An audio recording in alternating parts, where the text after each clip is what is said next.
Francis Fukuyama, Liberalism and Its Discontents.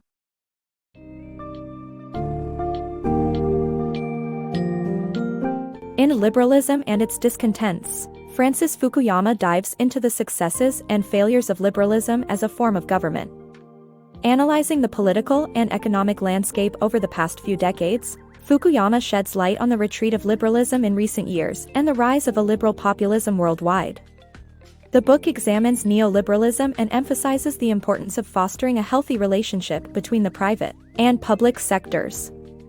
The summary highlights not only the benefits of liberalism but also the challenges that come with extreme individualism and identity politics.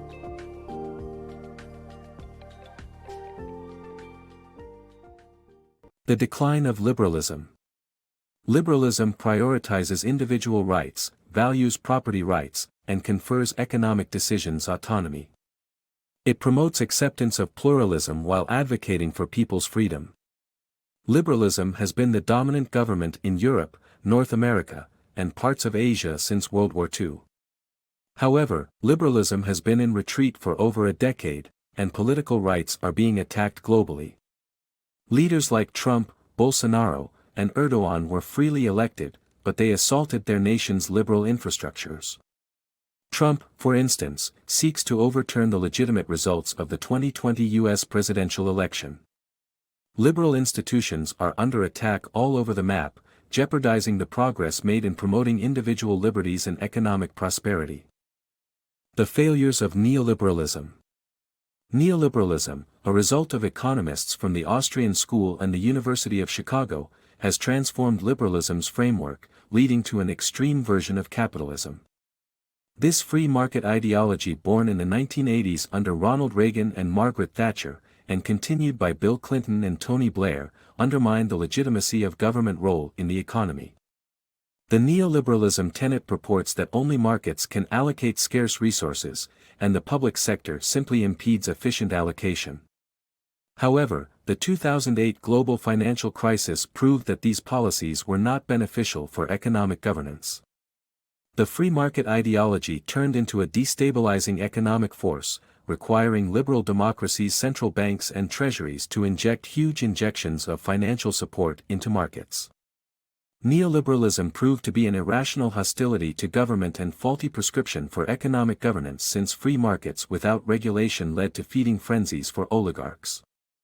The failure of neoliberalism set the stage for the rise of a liberal populism in the 2010s. The pitfalls of neoliberalism. Neoliberalism, while valuable in preserving private property rights, has failed to preserve small businesses and promote economic prosperity. The weakening of antitrust laws in the United States has resulted in a commercial monopoly, dominated by large retailers like Walmart, Amazon, and Starbucks. Liberal countries like France and Japan have preserved mom-and-pop stores by resisting such commerce. The weakening of antitrust regulation on the academic grounds of consumer welfare has failed to lower prices in recent decades, instead allowing for concentrated corporate power, resulting in a rise in consumer prices. It is important to recognize that economic efficiency should not outweigh all other social values. The Paradox of Liberalism. The book explores how the shifts towards neoliberalism and identity politics have undermined the fundamental concepts of liberalism. The rise of individualism and self-actualization, as well as the decline in public spirit, have led to an unequal distribution of wealth and volatility in financial markets. Despite personal freedom being a crucial aspect of liberalism, it weakens the ideology when everyone turns inward instead of engaging in outward-facing forms of participation. The trend towards prioritizing the act of choice itself over substantive human ends further erodes the basic principles of liberalism. The roots and limits of identity politics. The origins of identity politics and liberal democracy's struggle to grant equal rights to all are explored in this book summary. The concept of identity politics is a product of deep-seated discrimination and systemic inequality, which led disadvantaged communities to demand a resolution of civil liberties and equal rights from liberal democracies such as the U.S. The author highlights how these groups, including women, the LGBTQ+ community, and minority ethnic and religious groups, played a significant role in the attainment of equal rights. The book also explores how identity politics has caused a strain on the liberal ideology by placing a relentless push on the notion of inclusive politics, which has spurred critical race theory and similar concepts related to gender and sexuality. Furthermore, the summary posits that the right-wing critics of critical race theory have overreacted, though it is imperative to challenge the critiques of liberalism's capacity to mitigate neoliberal and colonial policies. Finally, the author calls for a nuanced and balanced approach to identity politics that focuses on the progress made so far and the path remaining to achieve a more equitable society. The complexities of freedom of speech in modern liberal democracies. Liberal democracies strongly oppose government control over freedom of speech, which separates them from authoritarian regimes such as China and Russia. However, they struggle to regulate private control of expression. The Internet and social media present a double-edged sword for freedom of speech. While it can be an effective tool for activism, it also facilitates the spread of poor-quality information, creating a credibility gap.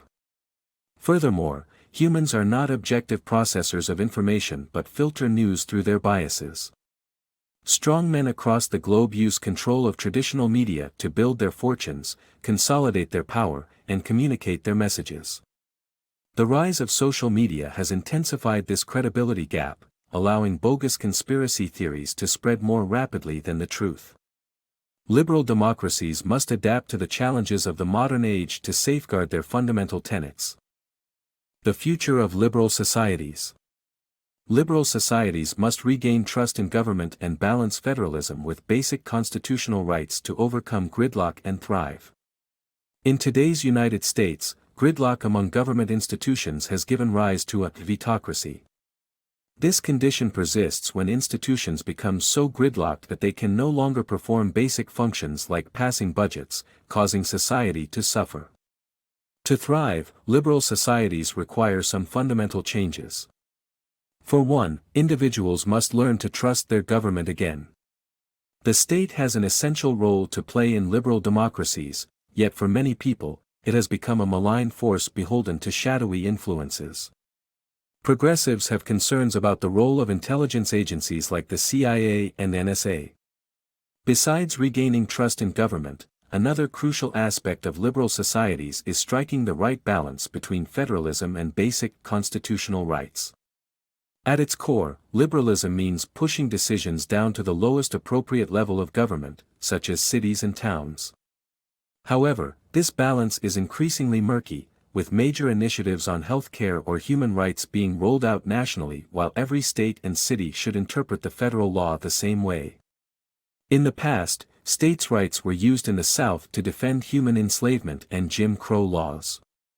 In a liberal society, the government must respect municipal autonomy but step in to defend fundamental rights. Protecting individual freedom in liberal democracies. Liberal democracies face the challenge of balancing individual free speech rights with the potential harm caused by hate speech. While social policies should aim at equal opportunities, a focus on collective rights can lead to further divides between groups. In addition, liberal societies should recognize that individual autonomy cannot be their ultimate goal, as many prefer to live within religious or cultural frameworks. However, personal freedom remains a vital aspect of liberalism and should not be compromised. The author suggests that prioritizing individual rights and fluid categories like class over fixed ones like race or ethnicity can help achieve a better balance in liberal democracies.